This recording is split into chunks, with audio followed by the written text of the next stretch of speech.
Well, hello there, family. Welcome back to Grandma's Kitchen. If you've been following along with me on this journey, we've made collard greens together, learned how to make cornbread without measuring a single thing, fried chicken the Saturday night way, and now it's time for what might be the most fought-over dish at any Black family gathering, macaroni and cheese. But not just any mac and cheese. I'm talking about my grandma's baked mac and cheese, soul food style, with multiple cheeses and eggs and that golden brown crust on top that people will actually fight over at the dinner table. Today, I'm going to teach you how to make the mac and cheese that won first place at Grandma's church potluck 3 years in a row, caused Sister Henderson to stop speaking to her for 2 whole months, and became so legendary in our community that people started requesting it for weddings and funerals and every special occasion in between. And while this mac and cheese is baking in the oven, filling the kitchen with that incredible smell of cheese and butter and comfort, I'm going to tell you about the Great Mac and Cheese Competition at Greater Mount Zion Baptist Church in 1987, and what Grandma learned about pride and community and the serious business of soul food cooking. So let's get started. Before we even start cooking, we need to talk about what mac and cheese means in Black culture. Because it's not just a side dish. Mac and cheese is serious business in our community. It's expected at every holiday dinner, every family reunion, every summer cookout, every church potluck, every significant meal where Black folks gather together. You can show up to a Black gathering without bringing a lot of things, but if you're known for your mac and cheese and you show up without it, people are going to be disappointed. They might even talk about you after you leave, wondering out loud why you didn't bring your mac and cheese this time. And here's the thing about mac and cheese in the Black community.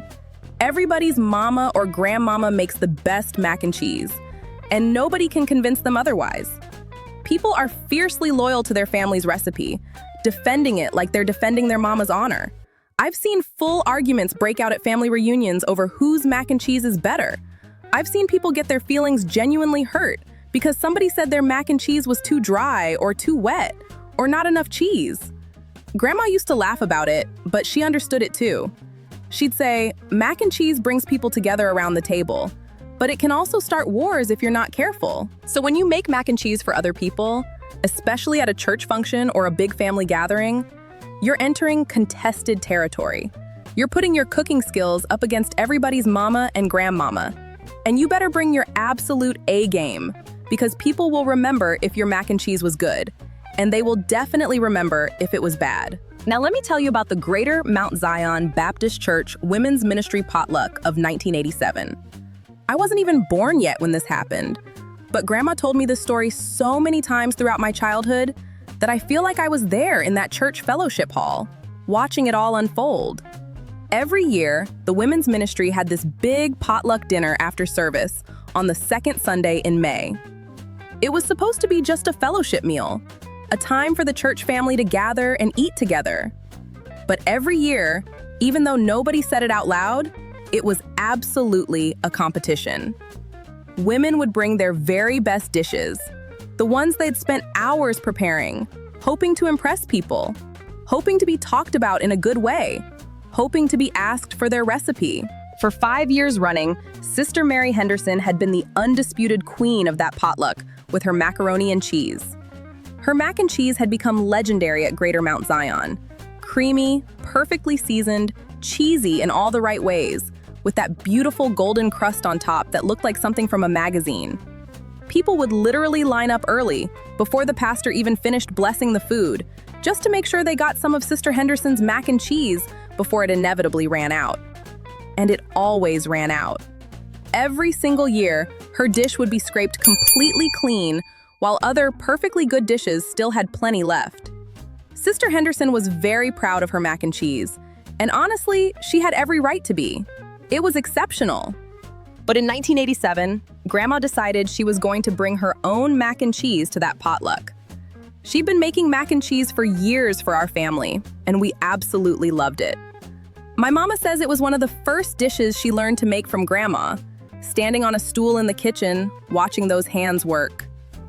But Grandma had never brought her mac and cheese to a church function before, because Sister Henderson's reputation was so dominant.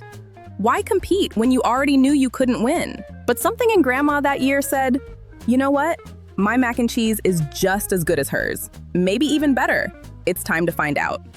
My mama says Grandma spent a whole week before that potluck testing and perfecting her recipe, making batch after batch until it was absolutely flawless. She'd make us all taste each version and give her honest feedback. Too much salt? She'd ask. Not creamy enough? Is the crust too dark? Tell me the truth. And we'd tell her, and she'd adjust, and she'd try again. Now let me show you how to make it. Exactly the way Grandma taught me when I was 16 years old, standing in this very kitchen on a Sunday afternoon. First thing we need is pasta, and I'm using elbow macaroni, the classic traditional choice for soul food mac and cheese. You want about a pound of pasta, maybe a little more if you're feeding a crowd. This amount is going to feed about 8 to 10 people as a side dish. Grandma always said, elbows are traditional. That's what my mama used, that's what her mama used, and that's what works. Don't be trying to get fancy with shells or penne. Elbows are what soul food mac and cheese is made with. I'm going to cook this pasta, but here's something critically important that Grandma drilled into my head. You need to slightly undercook your pasta. The box might say cook for 8 to 10 minutes, but I'm only going to cook mine for about 6 minutes. It should be al dente, which means it still has a little bite to it. It shouldn't be soft and tender yet. Why do we do this? Because this pasta is going to bake in the oven for another 35 to 45 minutes, and it's going to continue cooking during that time.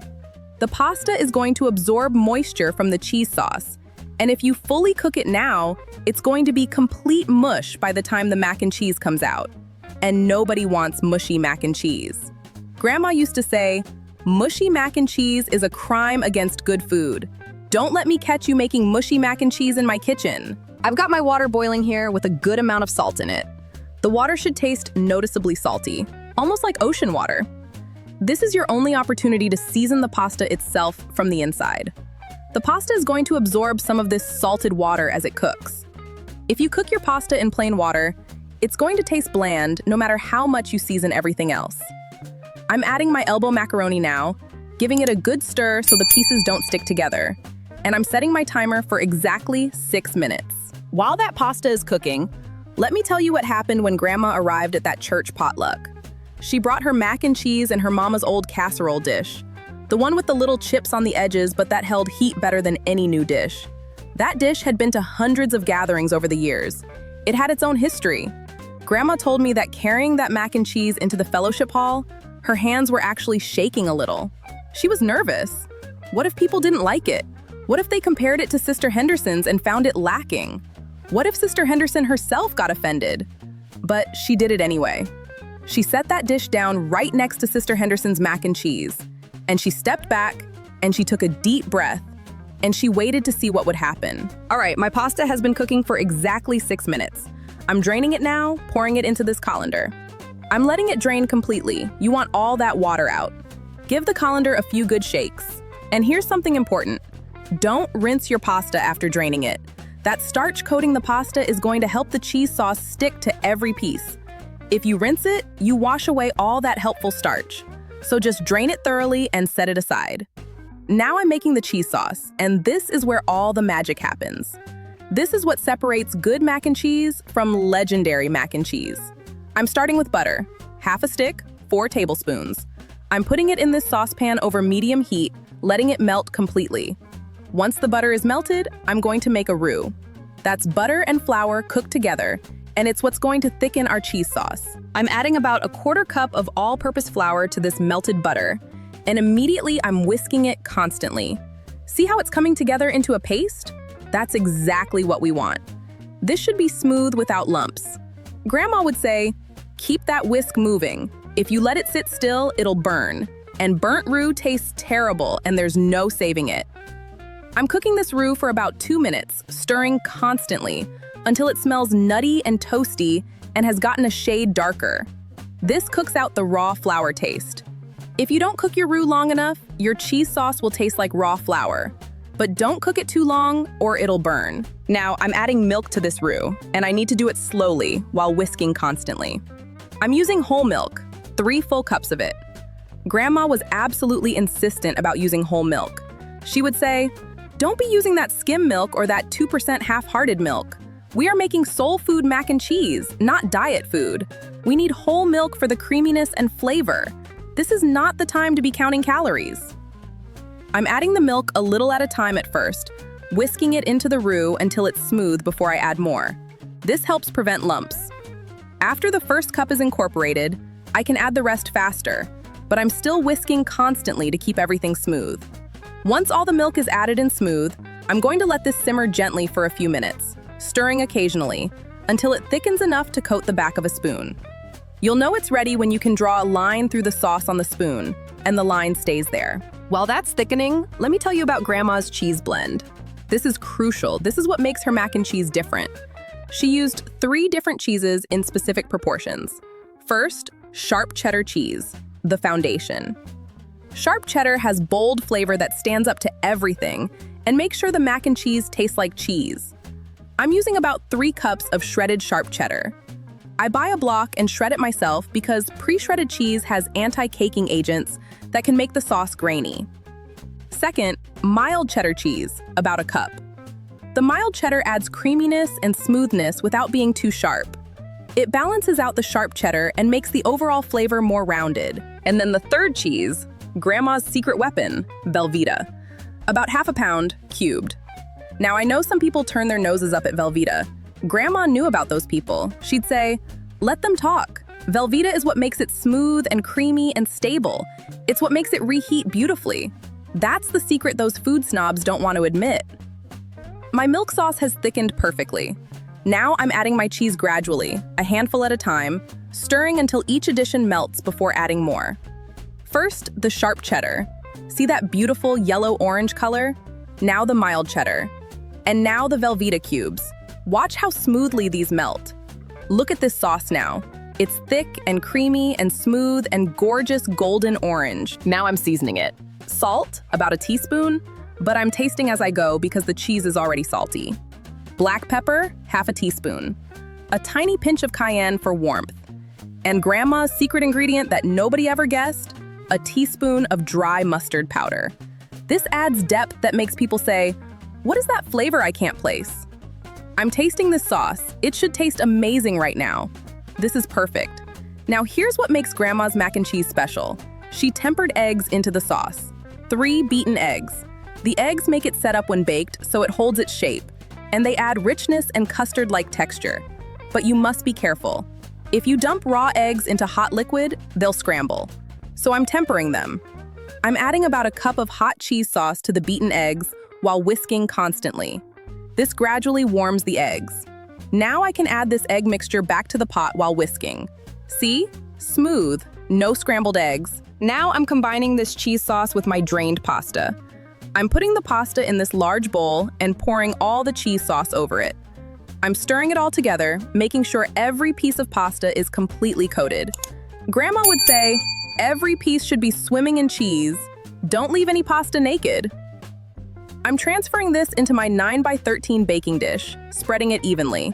But we're not done. More cheese on top. About 2 more cups of shredded sharp cheddar, sprinkled evenly over the entire surface. This is going to become that golden, crispy, cheesy crust that everybody fights over. This is going into my preheated 350-degree oven for 35 to 45 minutes. We want the top golden brown, edges bubbling, center set and firm. While that's baking, let me finish the potluck story. The pastor blessed the food and people started going through the line. Grandma watched nervously. Would they try her mac and cheese? To her surprise, people took both, some of Sister Henderson's and some of Grandma's. Then after eating, Grandma saw the reactions. Sister Patterson took a bite of Grandma's mac and cheese. Her eyes got big. She said something to the woman next to her who tried it and reacted the same way.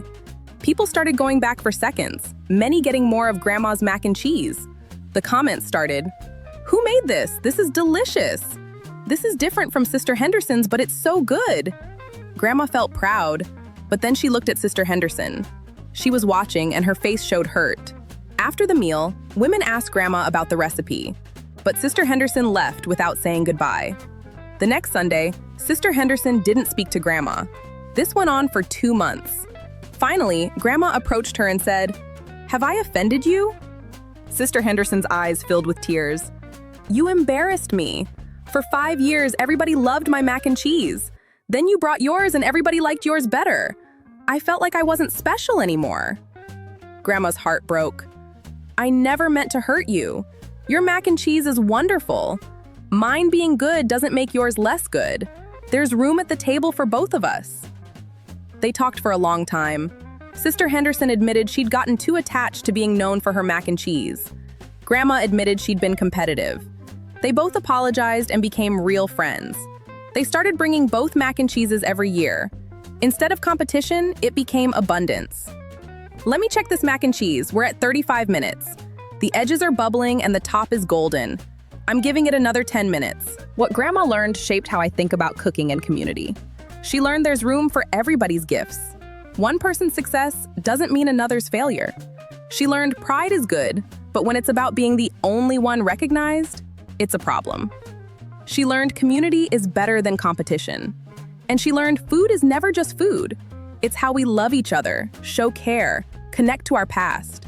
When we share food, we're sharing ourselves. This mac and cheese has rested 15 minutes. Let me cut into it. Look, holding together perfectly, not falling apart. Creamy, but set. Perfect. Let me taste it. Exactly right. Creamy, cheesy, rich. The top is crispy and extra cheesy. This is the mac and cheese that won the potluck, that became legendary. This is what Grandma wanted me to learn. The recipe, yes, but also the story. Because the recipe without the story is just instructions. The recipe with the story is wisdom, heritage, connection. So when you make this, make it with pride. Use good ingredients, follow the steps, but also make it with humility. Remember, your gift is one among many. Others have gifts too, and theirs don't diminish yours. Make this and bring it to a potluck. If someone else brings mac and cheese, don't see competition, see abundance. Celebrate that your community has multiple people who can make good mac and cheese. Thank you for being here in Grandma's Kitchen. I hope your mac and cheese is perfect. Share it with people you love. Remember what Grandma learned. There's room at the table for all of us. Next time, we're making her sweet potato pie. I'll tell you about the time Grandma's pie saved Thanksgiving. Until then, take care, make mac and cheese, share it generously. Remember Grandma's words, your gift doesn't diminish mine, and mine doesn't diminish yours. Together, we create abundance.